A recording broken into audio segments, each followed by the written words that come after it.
Hello dear students, my name is Lucky Ahuja and I am your EVS teacher for class 5th. In class 5th EVS, we were learning our chapter number 19 and this chapter is named as When There is a Disaster. So we have studied part 1 of this chapter and today we are going to talk about part 2 of this chapter, and the part 2 is named as Destruction Due to Flood. प्यारे बच्चों, हमने हमारे कक्षा 5 के EVS में हमारे 19वें अध्याय को पढ़ना शुरू किया था। हमारे 19वें अध्याय का नाम है When there is a disaster, यानी जब कोई आपदा आती है। और इस अध्याय के पहले भाग में हमने भूकंप की आपदा के बारे में जाना था और आज इस दूसरे भाग में हम ये जानने जा रहे हैं कि बाढ़ के कारण कैसे तबाही होती है। So it was a rainy season. It was raining intermittently since morning. तो ये बात एक बारिश के मौसम की है और सुबह से ही बारिश रुक रुक करके हुए जा रही थी। The meteorological department had given a warning of heavy rainfall. तो जो मौसम विभाग है उस मौसम विभाग ने चेतावनी दी थी भारी वर्षा की। ये कहा गया था कि आने वाले समय में भारी वर्षा होने वाली है। There was heavy rain till the evening, और उस दिन शाम तक काफ़ी तेज बारिश होती रही। Very high speed winds started blowing along with frequent lightning. तो क्या हुआ कि बहुत तेज हवाएं चलती रही और साथ के साथ ही बिजली कड़कना भी शुरू हो गई थी, यानी बिजली चमकने लगी और तेज तेज हवाएं चलने लगी। All the people were in their houses only. There was a power failure and it was dark everywhere. Water was seen everywhere. तो बच्चों तभी क्या हुआ कि सभी लोग अपने घरों में ही थे और उसी दौरान पावर फेलियर हुआ, यानी कि बिजली कट गई और सब जगह बहुत अंधेरा हो गया। साथ के साथ हर जगह पर अब सिर्फ पानी नज़र आ रहा था। Although the roof of my कच्चा house does not leak, but that day the water started leaking. तो जबकि मेरा जो कच्चा घर है उस कच्चे घर की जो छत है वो टपकती नहीं है, लेकिन उस दिन मेरे घर की छत से भी पानी टपकने लगा। The night passed somehow. In the morning, suddenly I heard the people shouting. A dam had broken at the nearby village. तो क्या हुआ तभी कि किसी प्रकार से रात तो निकल गई और सुबह होते ही मैंने लोगों की चीखने की आवाज़ सुनी, चिल्लाने की आवाज़ सुनी और तब मुझे पता चला कि पास के गांव में एक बांध टूट गया है। A very heavy flow of water started penetrating in the houses. और तभी बहुत तेज गति से पानी घरों में घुसने लगा। And here you can see the situation when there is water everywhere and this is called the situation of flood. तो ऐसी स्थिति जब लगातार तेज बारिश होती है और सब जगह पानी ही पानी हो जाता है, इसे ही हम बाढ़ का नाम देते हैं। The household articles, utensils, etc. started floating in the water. People took their children and ran towards the high altitude areas. तो घर के सभी सामान, सभी बर्तन, सबके सब पानी में तैर रहे थे। उसके अलावा अब लोग बहुत ज़्यादा दहशत में थे, बहुत परेशान थे और लोग अपने बच्चों को लेकर के किसी ऐसी ऊंची जगह पर जाने की कोशिश कर रहे थे जहां वे अपनी जान बचा पाएं। One by one, all the huts were submerging in the flood water. एक एक करके सभी झोपड़ियाँ पानी में डूबती ही जा रही थी। The roofs of the houses, broken branches of trees, bodies of dead birds, animals, etc. were seen floating on the water. और उसके बाद धीरे धीरे घरों की छतें, कई सारे पेड़ों की टूटी हुई शाखाएं, उसके अलावा कई सारे पक्षी और पशुओं की मृत जो शरीर थे वो सभी वहाँ पानी में तैरते हुए नज़र आ रहे थे। We were watching all of this standing helplessly, और हम सब बिल्कुल असहाय होकर के सारी स्थिति को देख रहे थे. My father called his friend in the nearby village and then had a telephonic conversation with the tehsildar and told him about the situation of our village. तभी मेरे पापा ने अपने पास में रहने वाले दोस्त को बुलाया और फिर उसके बाद उन्होंने जो तहसीलदार थे उनसे टेलीफोन पर बातचीत करी और उन्हें बताया कि हमारे गांव की स्थिति कितनी ख़राब थी, हमारे गांव में बाढ़ ने किस प्रकार से तबाही मचाना शुरू कर दी थी. In a very short time many people from the nearby town reached our village carrying ropes and other materials. और कुछ ही देर में पास के ही कस्बे से लोग आ गए और वहाँ हमारे गांव में वो पहुँचे. वे अपने साथ में कई सारी रस्सियाँ और दूसरे सामान लाए थे ताकि वो लोगों को बाढ़ पीड़ित क्षेत्र से बाहर निकाल सकें. After some time the officials of the tehsil and police officers also reach there. कुछ ही समय में कई सारे तहसील के अफसर और उसके अलावा पुलिस अफसर भी वहाँ पर पहुँच चुके थे. They shifted all the flood victims to the relief camps set up in the government buildings and inns in the nearby village. तो उन लोगों ने, उन सभी अफसरों ने और दूसरे गांव से आए लोगों ने मिलकर के बाढ़ पीड़ित सभी लोगों को बाढ़ के क्षेत्र से बाहर निकाला और उन्हें रिलीफ कैंप्स में भेज दिया. ऐसे कैंप्स में भेज दिया जहां पर उनके लिए विशेष सुविधाएं की गई थी. और सब ऐसे जो रिलीफ कैंप थे वो कई सारी सरकारी बिल्डिंग्स में और कुछ धर्मशालाओं आदि में लगाए गए थे. तो ऐसे राहत कैंप बनाए गए थे जहां लोग अपने आप को सुरक्षित रख सके. Due to the shortage of space, temporary shelters were arranged in the tents. लेकिन उन राहत कैंपों में जो कि गवर्नमेंट बिल्डिंग में और धर्मशालाओं में बनाए गए थे वहाँ भी जगह पर्याप्त नहीं थी.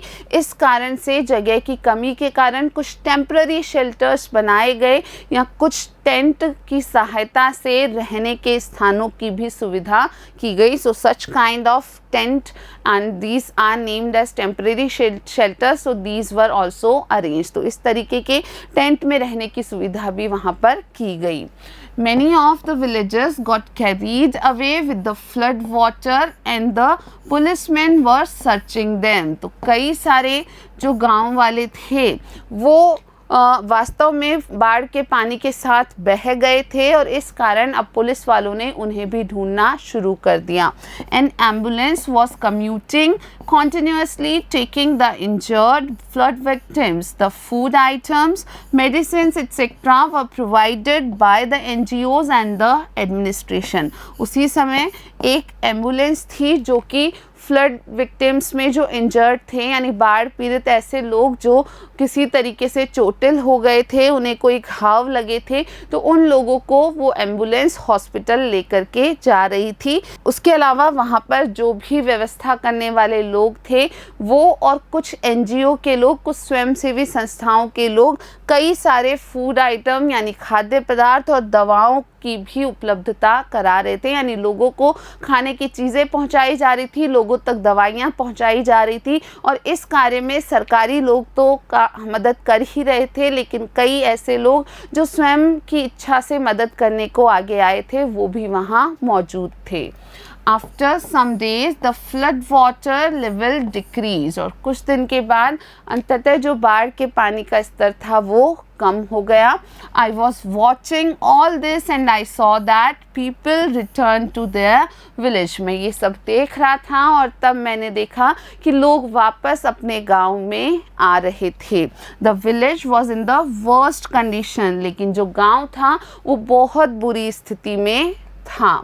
There were no signs of the presence of the कच्चा houses. उस गांव में बिल्कुल भी कच्चे घर नहीं बचे थे. वहाँ लग ही नहीं रहा था कि कभी कोई कच्चे घर हुआ करते थे. Only the broken walls and remains of some of the कच्चा houses were seen. तो कुछ कच्चे घरों की टूटी फूटी दीवारें वहाँ नज़र आ रही थी जिनसे कि ये लग रहा था कि कभी यहाँ ऐसे घर हुआ करते होंगे. Some of the pucca houses were also damage, कुछ पक्के घरों को भी काफ़ी क्षति पहुंची थी। There was moisture in the walls, सभी घर जो भी वहाँ बचे थे उनके जो दीवारें थी उनमें बहुत ज़्यादा नमी की मात्रा थी। There was growth of mosses in most of the places, वहाँ सभी जगहों पर काई लग गई थी, यानी हर जगह पर काई लगी हुई नज़र आ रही थी। The entire area became muddy, तो वो जो पूरा क्षेत्र था गांव का वो बिल्कुल कीचड़ युक्त हो चुका था। There was a foul smell everywhere, सभी जगह एक गंदी बदबू उठ रही थी, बहुत ज़्यादा बुरी बदबू वहाँ आ रही थी। The administration and the volunteers of the NGOs started a cleanliness campaign, और तब जब सभी लोग गांव में वापस आने लगे तो वहाँ पर एडमिनिस्ट्रेशन ने यानी प्रशासन ने और कुछ एनजीओ के स्वयंसेवी संस्थाओं के स्वयंसेवकों ने एक स्वच्छता अभियान चलाया या स्वच्छता अभियान को शुरू किया। All the villagers gave their full cooperation, और इस स्वच्छता अभियान में उस गांव के सभी लोगों ने अपना पूरा सहयोग प्रदान किया। The wells, step wells, other water reservoirs etc. were clean and medicines, chemical cleaning agents were put inside them। तो उस स्वच्छता अभियान के अंतर्गत क्या किया गया कि सभी कुएं, सभी बावड़ियाँ, कोई भी तालाब आदि या कोई भी अन्य जो भी पानी के स्रोत थे उन सभी की सफाई की गई, उनमें दवाएं डाली गई, ऐसी दवाएं जो कि रसायन थे विशेष प्रकार के जिनसे कि वहाँ का जो क्षेत्र था वो साफ रहे, और इन सब को ऐसे सभी पानी के स्रोतों में डाल दिया गया, यानी ऐसी दवाइयों को, ऐसे रसायनों को पानी के सभी स्रोतों में डाल दिया गया। द बिल्डिंग्स वर रिपेयर्ड, उसके अलावा जो वहाँ बिल्डिंग्स थी उनकी भी रिपेयरिंग की गई, यानी उनको वापस से सही किया गया। Think and answer. So now you have to think and answer about few things. What type of difficulties were faced there during rainy season? तो जो बारिश का मौसम होता है उस दौरान कैसी कैसी समस्याओं का सामना करना पड़ता है। So you can think about this situation and try to answer. तो बच्चों आपको ये सिचुएशन को डिस्कस करना है अपने पेरेंट्स से, अपने फैमिली मेम्बर से, और आंसर देने की कोशिश करनी है कि बारिश का जो मौसम होता है उस दौरान कौन सी समस्याएं उत्पन्न होती हैं। And second thing, what type of losses the people must have had due to flood, तो ऐसी बाढ़ की स्थिति में लोगों को किस किस प्रकार के नुकसान हुए होंगे। You also have to think about it, इस बारे में भी आपको बच्चों सोचना है। If there is a flood in your area, then how will you help others? तो अगर आपके क्षेत्र में कभी बाढ़ आती है तो आप दूसरे लोगों की मदद कैसे करोगे, ये भी आपको सोचना है। The next thing, what measures can be taken to safeguard against a disaster like a flood? तो एक बाढ़ जैसी स्थिति से अपने आप को बचाने के लिए कौन कौन से उपाय किए जाने चाहिए, यानी यदि बाढ़ आने वाली हो तो क्या तैयारियां की जानी चाहिए कि आप अपने आप को सुरक्षित रख सके। So yes, there are some measures which should be adopted, so try to discuss these measures with your parents and other elders. The next thing, what are the hindrances in the region of natural flow of water in your village and nearby area. तो आपके गांव में और आसपास के क्षेत्र में कोई ऐसी बाधाएं हैं जिससे कि पानी का प्रवाह रुकता है या पानी अवरुद्ध हो जाता है, और यदि हैं तो वो किस कारण है ये पता लगाने का कोशिश कीजिए। Now there are some things to do. You might need these services during any crisis. Write the phone numbers and complete addresses in your notebook in order to contact them. If you want to add some more names in this list, you can do the same. So I'm going to show you a list in a table. तो बच्चों आपको आगे एक तालिका दिखाने जा रही हूँ, और इस तालिका में कुछ नाम, कुछ नंबर आप जोड़ सकते हैं। जैसे आपको क्यों ये तालिका बनानी ज़रूरी है, तो कभी भी संकट की स्थिति उत्पन्न हो सकती हैं। ऐसी प्राकृतिक आपदाएं जो हमने इस अध्याय में पढ़ी, कभी भी किसी को भी उनसे जूझना पड़ सकता है। तो ऐसी स्थितियों में आप किनसे सहायता मांग सकते हैं, ये आपको पता होना चाहिए और उन लोगों का फ़ोन नंबर, उन लोगों का एड्रेस आपके पास ज़रूर होना चाहिए। तो यहाँ आप इस टेबल को देख सकते हैं। So here in first column need at the time of crisis, तो किस किस की ज़रूरत आपको क्राइसिस सिचुएशन में पड़ सकती है ये हमने लिखा है। तो सबसे पहले पुलिस स्टेशन, फिर हॉस्पिटल, फिर एम्बुलेंस और फायर फाइटिंग स्टेशन, ये 4 चीज़ें यहाँ टेबल में मेंशन्ड है। यू कैन ऐड सम मोर, आप कुछ और भी नाम यहाँ जोड़ सकते हैं। तो पुलिस स्टेशन का नंबर आप जानते हैं 100। इनका कंप्लीट एड्रेस आपको लिखना है कि आपका नज़दीकी जो पुलिस स्टेशन है उसका कंप्लीट एड्रेस क्या है। देन सेकेंड थिंग, आपके आसपास जो हॉस्पिटल है, आपके नज़दीकी हॉस्पिटल का नंबर और कंप्लीट एड्रेस भी आपको लिखना है। आफ्टर दैट एम्बुलेंस का नंबर 108 है, उसका कंप्लीट एड्रेस कि आपके यहाँ एम्बुलेंस नज़दीकी किस स्थान से आती है वो भी आपको लिखना है।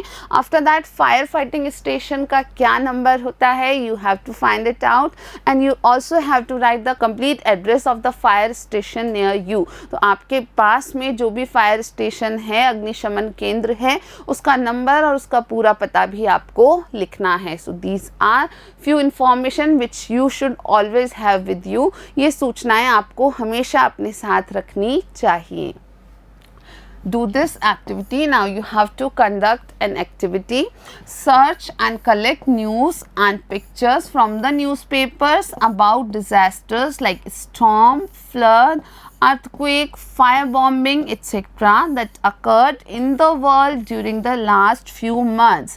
Paste them on a chart and bring it to your class. तो बच्चों ये एक आपको एक्टिविटी करनी है। इस एक्टिविटी में क्या करना है कि पिछले कुछ महीनों में दुनिया में कहीं पर भी इस प्रकार की आपदाएं अगर आई हों, जैसे फ्लड हो यानी बाढ़ आई हो, तूफान आए हों, अर्थक्वेक यानी कि भूकंप आए हो, कहीं फायर बॉम्बिंग हुई हो या ऐसी कोई भी प्राकृतिक आपदा जिसको आप एक आपदा के रूप में जानते हो, वो अगर हुई हो तो उसके बारे में आपको कुछ न्यूज़पेपर से या मैगजीन्स आदि से पिक्चर्स कट करनी हैं। उन पिक्चर्स को और उससे संबंधित सूचनाओं को आपको एक चार्ट पर पेस्ट करना है और ऐसा चार्ट तैयार करके आपको क्लास में लेकर जाना है और सबको दिखाना है। So after this we finish this chapter. Let's see what we learned here. So first thing we learned, when there is an earthquake we should come out of the houses in open. Yes, we learned this thing कि जब भी भूकंप आए हमें भूकंप के दौरान अपने घरों से बाहर निकल के आ जाना चाहिए, खुले क्षेत्र में आ जाना चाहिए और यदि खुला क्षेत्र आसपास ना हो तो हमें अपने आप को किसी स्थिर तरीके की बड़ी भारी वस्तु के नीचे छुपाने की कोशिश करनी चाहिए। Then the second thing we learned, we should help the victims at the time of any natural calamity. तो किसी भी प्राकृतिक आपदा के जो पीड़ित होते हैं उन पीड़ितों की हमें हर संभव सहायता करनी चाहिए। So students, this was all about this chapter. We have finished the theory content of this chapter and in the next video we will discuss the practice questions of this chapter. Till then, thank you for watching.